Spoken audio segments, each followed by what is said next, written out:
vous détailler les différents modèles de semelles, vous montrer quelques réglages, notamment la nuance pour les réglages de l'arche interne.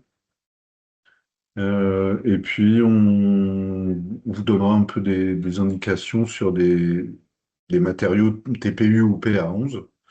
On verra quelques cas cliniques. Du coup, là, quand vous arrivez sur votre menu avec tous les modèles de semelles, tout à gauche, on a le modèle One. On va le décrire un petit peu plus en détail là, tout à l'heure, donc j'en parle pas trop maintenant. Le modèle Easy, c'est pareil. On en parle un peu plus tout à l'heure. Voilà, on a voulu faire un focus sur ces deux modèles qui complètent plutôt pas mal le modèle classique, hein, celui qu'on imprime le plus, histoire de répondre vraiment au maximum de pathologies et de patients que vous pouvez avoir en cabinet. Ensuite, on a le modèle articulaire. Ouais. Le modèle articulaire, celui-là, on vous le décrit là maintenant. Le modèle articulaire, c'est un modèle un peu original sur lequel il n'y a pas d'éléments de podologie ni posturaux. Sur ce modèle, on a représenté les segments osseux qu'on peut mettre plus ou moins épais.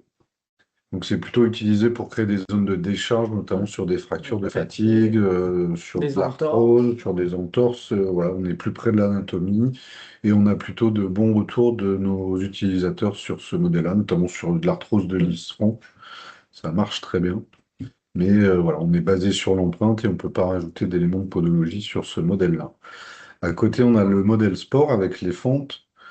Ça sortait de nos études avec le laboratoire de biomécanique de Marseille. On a cherché à faire de l'amorti. On s'est rendu compte que le mieux, c'était de ralentir l'écrasement du pied pour donner du confort, notamment sous le talon. Comme sur le modèle articulaire, on n'a pas d'éléments de podologie sur le modèle sport. On est aussi basé sur l'empreinte et on peut quand même régler le nombre des fentes et la longueur des fentes en interne ou en externe Et pour c'est gérer la pronation et la c'est supination. ça. Et ça va permettre d'assouplir ou de maintenir en fonction de leur longueur ou de leur présence ou de leur absence et du nombre de fentes, comme disait Sébastien. Et donc, on va beaucoup pouvoir travailler dans ce plan-là, latéraux-latéral, et un petit peu dans ce plan-là, mais essentiellement dans ce plan. Donc, des fragilités ou des sensibilités de cheville, des choses comme ça, on va pouvoir bien stabiliser, c'est très pratique. Et comme elle est assez fine aussi, on peut facilement la mettre dans pas mal de chaussures de sport, même foot, un peu avec les nouveautés là, des petits chaussons, corrigés sans prendre trop de place. Ouais, ça permet de donner du confort sous le talon sans prendre de place et en restant très léger. Le modèle classique, bah, vous pourrez le regarder dans le replay du webinaire de mardi. Donc, ouais, classique, hein, avec l'équivalent de la semelle thermo et tous les éléments de podo posturaux. Le modèle Nomade NMD qui a été créé par Alain Osseil, podologue de Montpellier, qui voulait combiner bioméca et posturaux. C'est un modèle sur lequel on a rajouté aussi des éléments GDS. Au fait, Alain voulait gagner encore en précision, hein, notamment pour sa pratique en posturaux. On a des designs de talonnettes, des renforts de voûte qui sont un peu différents du modèle classique. Euh, et surtout, enfin, il l'a appelé nomade parce qu'il voulait que ça puisse correspondre à tout type de chaussures, tout type de patient. Donc, on peut vraiment adapter le gabarit et puis les corrections le plus précisément possible, tous les dixièmes de millimètre. Et tout au La bout, FPI. c'est la FPI qui a été créée par François Pierre, podologue de Marseille, qui voulait une semelle qui soit plus englobante. C'est un peu comme la semelle classique, mais en fait, le gabarit va remonter plus haut sur le pied en interne, en externe, au niveau du talon. Hmm. Plutôt utilisé pour des gros pieds plats valgus. Ce qu'on disait aussi ce matin, c'est que voilà, on gagne en surface d'appui plantaire. Donc chez les diabétiques, ça peut Diabétique, peut-être ça peut être aussi être ça. intéressant pour mieux répartir les pressions. Surtout qu'on peut la mettre également en TPU, donc on va avoir encore plus un confort d'englobement et de matière. On multiplie les chances d'avoir encore plus de bons résultats. Ouais. Comme disait Fanny, hein, le modèle FPI il est disponible en PA11 et en TPU, le modèle Nomade également, le PCL aussi. Le modèle Sport et le modèle articulaire, c'est que en PA11. Le modèle Easy, c'est que Que du en TPU. TPU Et le modèle One, bah, ça combine le PA11 et le et le TPU. TPU. N'hésitez pas à intervenir si vous avez des questions, nous envoyer des messages dans la conversation, vous allumez votre micro et puis on peut échanger avec plaisir. Du coup, on va détailler un peu plus le modèle One. One. Donc la One qui est entre guillemets une nouveauté parce que c'est une C'est des le plus dernier modèle. récentes, c'est le dernier modèle. Certains l'utilisent déjà et on va rentrer un petit peu plus en détail sur comment elle fonctionne. Donc enfin ou pourquoi elle est utilisée surtout. Donc on va être surtout sur pour la chaîne postérieure. Donc, tout ce qui est thalalgie, tendinopathie d'Achille, sévère pour les pathologies adolescence, etc.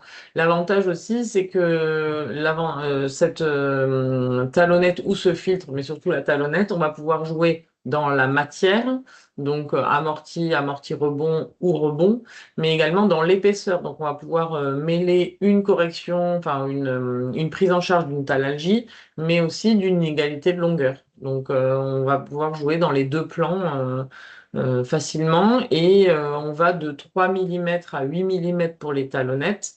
Et le filtre talonnier, il va être plutôt utilisé, par exemple, pour amener l'équivalent de la pastille de Noën ou de Poron, un confort au talon pour la ville, mais également pour le sport, sans forcément avoir nécessité d'une correction particulière de hauteur ou pour une thalalgie. Le filtre talonnier, lui, il est à 3 millimètres. On ne peut pas choisir la hauteur. Par contre, sur les deux types de talonnettes, on peut choisir la structure lattice, comme tu disais, pour être plus amortissant ou rebondissant, et plus ou moins souple ou rigide. On peut vous envoyer des plaquettes avec les différents cubes de structure lattice, justement pour vous vous rendiez compte là, des différentes duretés et qualités Mm. mécaniques du Des matériau. matières. C'est quelque chose du coup qui sort des études de Léonore, hein, qui est ingénieure qui travaille pour nous, chercheuse qui travaille au laboratoire de biomécanique de Marseille. Et du coup, avec le même matériau, mais en jouant sur la structure lattice, on arrive à avoir des qualités mécaniques différentes. Mhm. Euh, Et donc un panel assez élargi pour prendre la prise en charge de pas mal de problématiques du patient. Pour ceux qui connaissent pas ce modèle, hein, la talonnette, en fait, elle est clipsable dans la semelle. Ça permet de pouvoir modifier le traitement en fonction de l'activité ou des Ou chaussures de ou du l'évolution de la traitement. pathologie aussi, si elle est très algique, enfin si le patient est très algique au départ de la consultation, enfin le premier jour de consultation, mais que 3, 4, 5, 6 mois après, ben, il n'y a plus autant, et ben, on peut passer d'un amorti à un amorti rebond ou à un rebond en fonction sans changer l'intégralité de la semelle. Et du coup, voilà, ça fait toujours un plus pour le patient qui se dit, ah oui, il y a vraiment une prise en charge jusqu'au boutiste de la pathologie, il se sent vraiment pris en charge. Et ça n'empêche que l'année d'après ou 2 ans après, il renouvelle sa semelle. Parce qu'il y a souvent ah, si on peut changer que la talonnette, le patient, il va pas changer. Si, parce qu'en fait, si on lui explique que la pathologie, elle évolue, qu'il a plus besoin de 5 mm de correction, mais de 3 ou d'un filtre talonnier, s'il a confiance parce qu'il est déjà mieux dans son quotidien, il n'y a pas de souci derrière pour comprendre qu'on peut faire évoluer la semelle. Du coup, ouais, c'est le dernier modèle qu'on a sorti, mais qui marche plutôt pas mal, hein. Nos utilisateurs attendaient vraiment Mm, de pouvoir proposer du confort comme ça sous le talon. c'est ça. Donc c'est un modèle qui marche plutôt pas mal et les retours qu'on a jusqu'à présent bah, sont Mm. plutôt positifs, hein. La talonnette tient bien et puis le confort du coup est au rendez-vous pour le patient. Euh, L'avantage, en vrai, c'est qu'on combine le PA11 du coup pour avoir une semelle, une base hein, plutôt dynamique et puis le Mhm. TPU pour le talon, avoir plus de confort.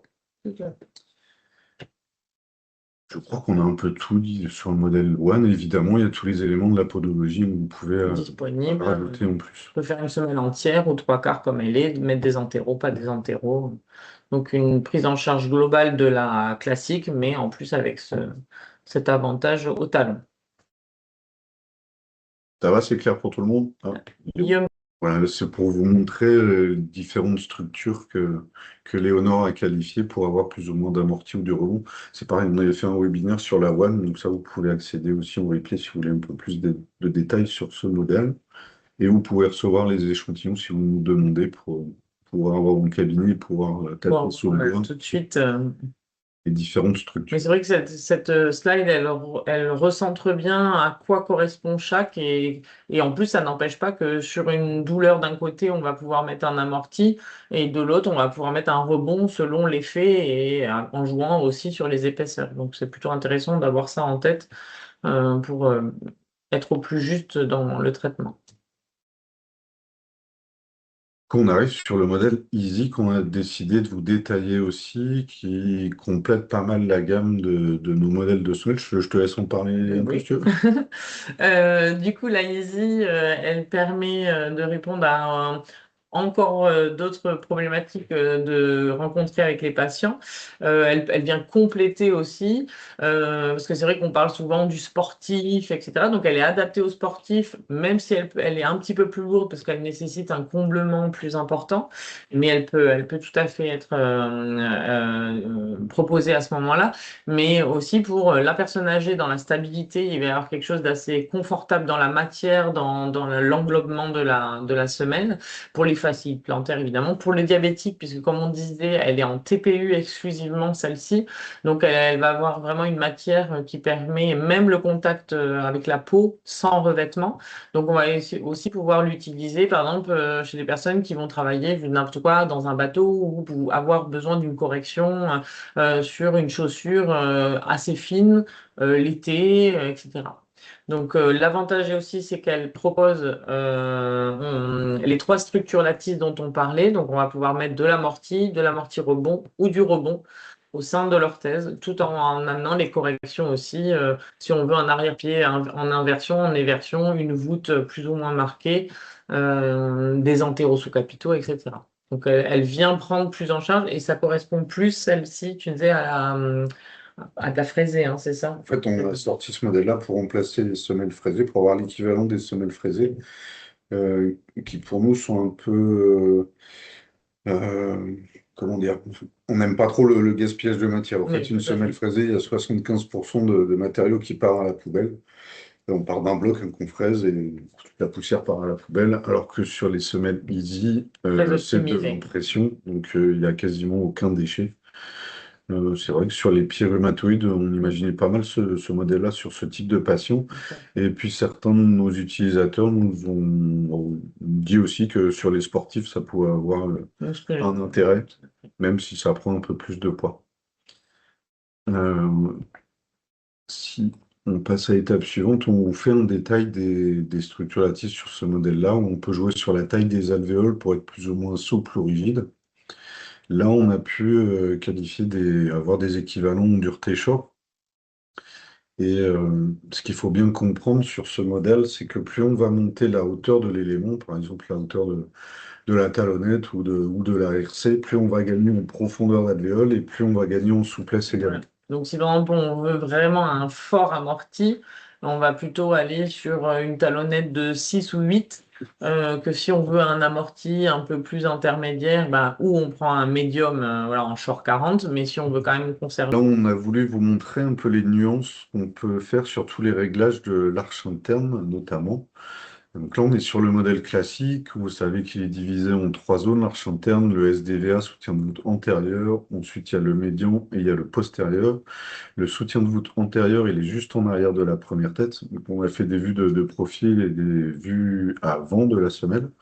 Donc, le soutien de voûte antérieur, il est plutôt utilisé pour décharger la première tête et ses amoïdes. Sur ces trois zones, on peut évidemment modifier la hauteur et modifier la dureté. Alors, on va pousser assez haut les curseurs pour bien voir ce qui se Pour que vous passe. soyez visible, mais on n'est pas obligé de faire autant. Et du coup, ça donne ça sur le soutien de voûte antérieur. Si on a besoin de monter la hauteur d'arche, je vais peut-être passer à la vidéo suivante. Mm.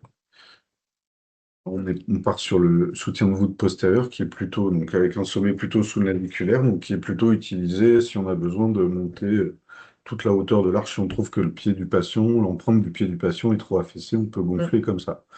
La voûte reste harmonieuse. On n'est pas obligé de monter les trois zones du soutien de voûte pour avoir une voûte qui soit bien harmonieuse. Si on monte juste le soutien de voûte postérieur, ça monte au niveau du naviculaire, mais ça reste bien régulier sur toute la longueur de l'arche. Mais ça, c'est encore plus intéressant sur une valgisation dès l'attaque talonnière. On va pouvoir venir faire un soutien dès l'arrière-pied. Et donc, du coup, parfois avoir à moins corriger juste la voûte en elle-même, mais vraiment amener le pied dans une correction de la colonne interne. Donc, ce qu'il faut comprendre là, avec les soutiens de voûte, c'est que là, on va déformer la semelle pour la gonfler sous le pied du patient. On a la semelle qui est sur mesure à l'empreinte du pied du patient, on peut décider de la gonfler sous le pied du patient. Là, on vous montre le modèle FPI, du coup, qui est plus englobant de base, si je reviens en arrière. Là, ici, on a des hauteurs de voûte à 23 mm tout pile. On a utilisé les mêmes empreintes, et sur le modèle FPI, on est déjà à 29 mm de hauteur de voûte. Parce que le gabarit est plus englobant, il va remonter plus haut sur le bord du pied. Sur son modèle, il y a des options particulières où on peut faire une extension de la voûte pour avoir une voûte qui englobe encore un peu plus le bord du pied du patient. Et on est à 38. Ça Donc ressemble à ça. c'est vrai, ce sont des cas assez spécifiques, mais du coup qui peuvent être amenés à être faits et ça permet d'avoir vraiment une prise en charge globale du pied sur un pied très œdémacié ou sur des choses comme ça qui ont besoin d'une vraie coque, un petit peu de prise en charge. Du coup, la FPI est plus indiquée que la classique, par exemple.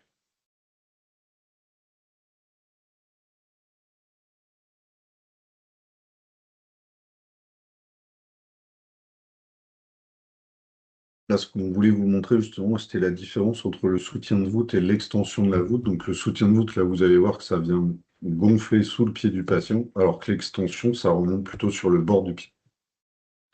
Et on peut combiner les deux options s'il y a besoin.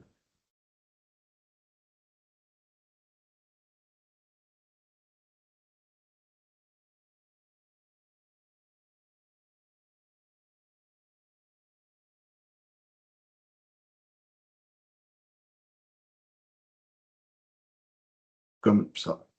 Mm. Du coup, ça élargit voilà, l'extension. Il y a une question de hauteur, mais d'élargissement également.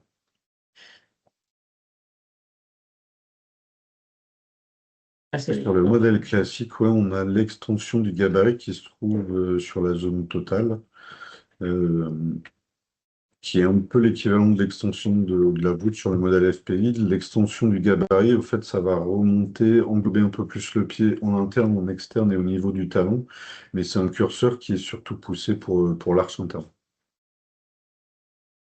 Ça peut être indiqué dans des pieds valgisants plus étroits que quelque chose de plus œdémacié ou plus douloureux.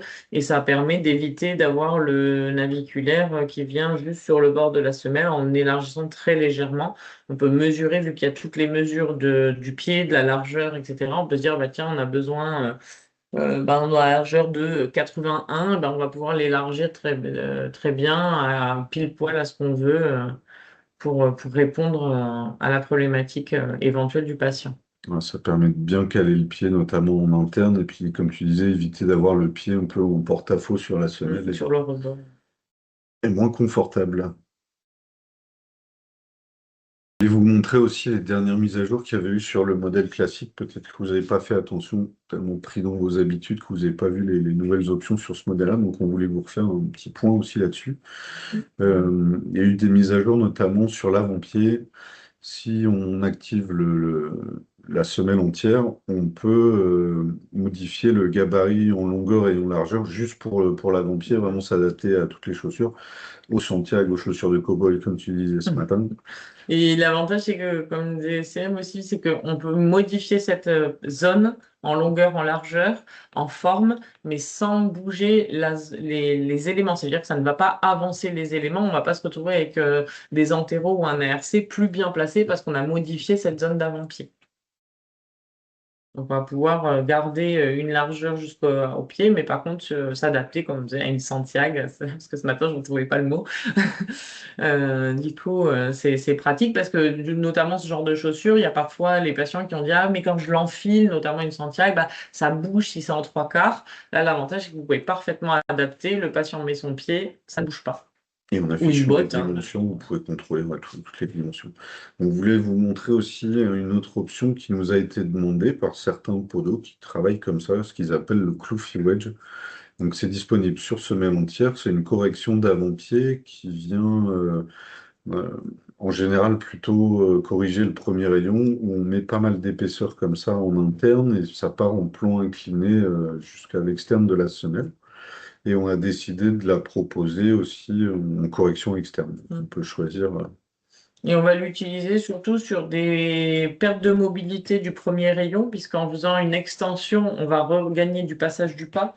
Mais attention, du coup, je vous apprends rien, c'est vraiment pas quand il y a des hallux rigidus, puisque la forme fait que ça pourrait remettre en conflit en dorsale. Mais par contre, vraiment une perte de mobilité, ça vient vraiment emporter le pied sur la propulsion. Du coup, disponible sur semelle entière, en P11 ou en TPU. On voulait vous montrer aussi une option qu'on a développée pour la BRC, où vous pouvez activer l'allongement de la BRC. Ça permet d'avoir la limite postérieure qui recule sur la semelle pour avoir une BRC qui soit plus harmonieuse et Une pareil, pente, qui fasse moins une marche là, juste en arrière des têtes. Donc sur des grosses hauteurs de BRC, ouais, vous pouvez activer l'option allongement de BRC pour avoir quelque chose de plus confort pour votre patient. tout à fait. Même si les éléments sont toujours pris dans la matière et qu'on sent pas le rebord, c'est pas comme si on ponçait entre guillemets mal une BRC ou qu'on avait du mal à poncer la limite postérieure. Mais du coup, c'est beaucoup plus confortable. Il y a une pente beaucoup plus douce. Une fois qu'on a fait la correction de la BRC, on est plus sur quelque chose de, voilà, de doux ensuite.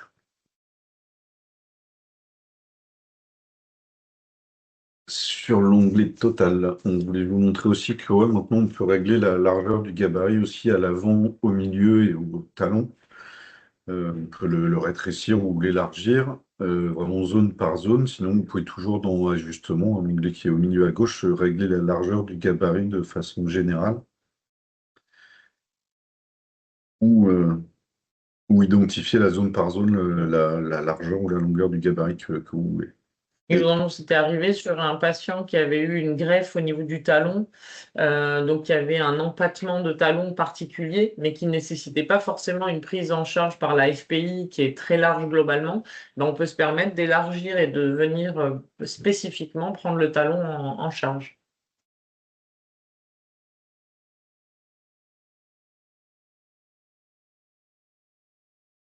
Et on voulait vous parler des éléments de posturaux qui jusqu'à présent sont en version 1 et version 2. Il y a la V1 et la V2 qui vont être fusionnés une fois qu'on aura bien vérifié toutes les mises à jour. Euh, Si on veut passer sur l'une ou l'autre version, il faut penser à désactiver la première version. Sur tous les éléments posturaux en V2, on est tous les dixièmes de millimètre pour l'épaisseur choisie, alors que jusqu'à présent, sur la V1, on avait sélectionné quelques hauteurs d'éléments. C'était à vous de sélectionner ces hauteurs-là. Là, vous aurez le choix vraiment tous les dixièmes de millimètre. Ça, en fonction de vos tests cliniques, ben, vous pourrez vraiment ajuster au dixième de millimètre, donc c'est de la grande précision. Et il y a une talonnette spécifique aussi là, sur les modèles sur les éléments de posturaux qui vient sous tout le talon, sans être à plat au niveau du sol, mais qui vient juste rajouter l'épaisseur sous tout le talon. Et l'avantage, c'est qu'ils apparaissent aussi, enfin, une visibilité, un visuel des éléments, comme ça, on est, même s'il y a toujours la petite zone rappel de tout ce que l'on a mis, paf, paf, paf, on sait qu'on les a mis, on peut toujours les symétriser ou pas, mais en tout cas, on les voit bien apparaître et c'est visuellement, enfin, plutôt sympa. Bah, c'est vrai que les éléments de posturaux sont en général pas Enfin, très épais, donc c'est difficile de les voir à l'écran. Donc on a décidé de les mettre en surbrillance comme ça pour que ce soit bien visible. après, on est sur les modèles personnalisés. Donc, c'est un onglet qu'il y a juste à côté de confection. Peut-être certains ont déjà créé leur propre modèle ou utilisé le modèle mis à disposition par des utilisateurs de cette option. Et ça permet en fait, c'est des gens qui ont déjà testé sur plusieurs cas cliniques, bah, par exemple là en torse en externe, ben, ce modèle articulaire est super, ben, on en parlait tout à l'heure, hein, est super efficace. Donc ils mettent à adapter bien sûr après avec d'autres cliniques, mais vous avez déjà le modèle qui est prêt avec les éléments qu'il faut pour venir stabiliser une entorse de cheville. En fait, les modèles personnalisés sont des recettes de semelles qui sont disponibles dans l'application euh, avec des éléments selon certaines pathologies. Donc, vous partez de ces recettes de semelles que vous mettez sur l'empreinte du patient et après, vous pouvez quand même retirer ou rajouter toutes les corrections que vous voulez. Et du coup, vous pouvez vous aussi créer vos modèles personnalisés et décider de les partager ou pas à la communauté. Si on vous montre un peu le process pour faire ça, euh, vous allez sur une semelle rajouter tous les éléments de correction que vous souhaitez, que ce soit les hauteurs d'éléments, les rigidités. Euh, Ce qu'on peut faire aussi, c'est modifier la largeur du gabarit et garder ça en mémoire. Sur le modèle classique, en général, on tous nos poneaux passent à plus 0,2 et donc plutôt que d'éviter à chaque fois d'aller modifier sa largeur de gabarit, vous pouvez la pré-enregistrer et la charger directement sur votre modèle de semelle. Du coup, vous rajoutez toutes les corrections sur la semelle et après, dans la barre colorée ou sur les trois lignes, vous avez modèle personnalisé, vous enregistrez, vous donnez un nom à votre modèle de semelle.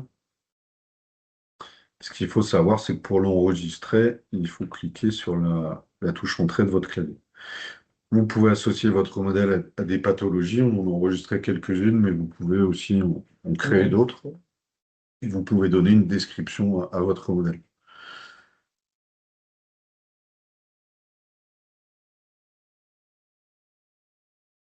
Une fois qu'il est enregistré, Vous allez pouvoir aller le charger. ouais. Donc, vous retrouvez dans vos modèles personnalisés, dans la liste des modèles personnalisés, votre modèle. Ce que vous voyez, ce sont alors, il y a les modèles qui sont chargés sur ce compte-là. Quand vous choisissez un modèle, du coup, vous allez voir les corrections qui ont été sélectionnées, préenregistrées sur ce modèle-là. En vert, vous les actionnez. Si vous cliquez sur la barre verte, vous les désélectionnez. Vous pouvez agir comme ça, ou après modifier ici directement dans la confection tous les éléments que vous avez besoin de rajouter ou de retirer. Et on voit que la largeur a bien été préenregistrée sur ce modèle. Parce que Pour vous rappeler qu'on est toujours disponible pour vous accompagner s'il y a des patients un peu particuliers, des sujets un peu spéciaux où vous avez un petit des doute questions. parfois. Il ne faut pas hésiter à nous contacter. Vous avez nos téléphones, nos mails et dans le chat, dans l'application, vous avez accès au chat, la petite bulle en bas à gauche de l'écran, où vous pouvez passer par là pour nous poser des questions et aussi accéder à nos agendas pour caler des rendez-vous et être sûr qu'on soit disponible à ce moment-là. Merci en tout cas d'avoir participé et de faire évoluer notre application. C'est ça, Avec plaisir pour vous accompagner. tout Et à puis, fait. Bon rendez-vous courage pour cet au après-midi. prochain webinaire. Rendez-vous au prochain webinaire, tout à fait. Bonne journée à tous et à toutes.